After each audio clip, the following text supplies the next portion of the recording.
Did you know that India was one of the first countries in the world to make contribution to corporate social responsibility activities mandatory by a certain category of companies?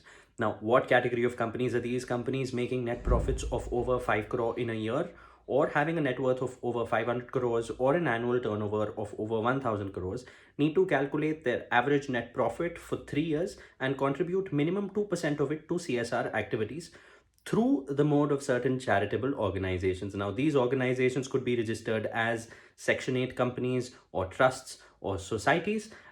They need to be mandatorily registered with the Income Tax Department for such purpose to carrying out charitable activities. Along with that, starting 1st April 2021, these not for profit organizations also need to be registered with the central government by filing an e-form CSR1 with the Ministry of Corporate Affairs.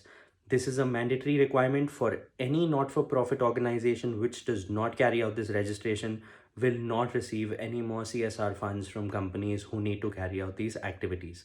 As an aside, it's also important to know that these CSR activities are not allowed as expense to these corporates. So the expense that they make on it is not allowed for them to reduce their taxable profits. More importantly, if you know any not-for-profit organizations, check with them if they have a registration with the income tax department, which most of them normally do. Apart from that, starting 1st April 2021, they need to file form CSR1